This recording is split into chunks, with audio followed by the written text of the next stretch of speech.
Wow naman! Tutong megin niyang masaya at madrama in kaya katamong season 1 eh. True. Sisilipin rin natin ang ilan sa mga taong sumabaybay at magiging bahagi ng season 2 ng OK Musika Ballet. Kaya, albentaya, yung teaser na ni Kaya Katamong season 2.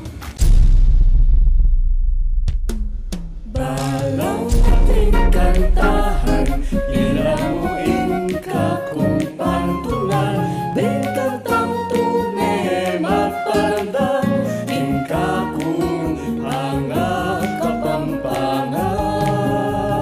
Bentantang isulat ki pagkamalan, tamong amanong siswa.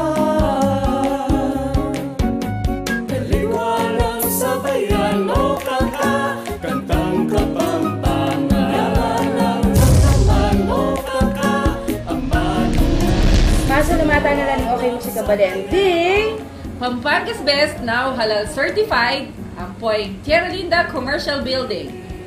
The all-new Kings Royal Hotel and Resort, the Kings Royal Promenade. Mrs. Best, the house of Pampanga's Best Deli, located of course sa ground floor ng Marquee Mall. Come and visit! And of course, Portfolio Event Solutions and Kentors Multimedia.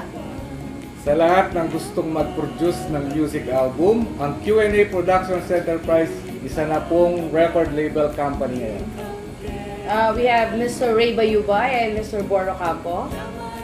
Edmundang Seafood Restaurant, of course! Bago-bago yan, no? Visit sa Kings Royal. May nakalimutan ba tayo? Tsaka, pag-preview po pasalamatan, i-Mayor Ed Pamintuan ng Angeles. Yes, Of Mayor course, Ed. our very own Mayor Oscar Rodriguez.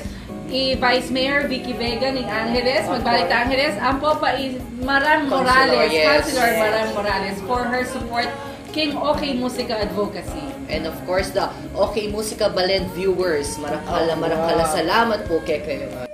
Malakal kayo pa po akilala at akita ba yung karakter Kenny King OK Musika Ballet? Dakala salamat kariyon karing sinuporta bigyan katamong programa. At syempre, make it ikit tamo next week para King Official, pamamuklat ni OK Musika Ballet Season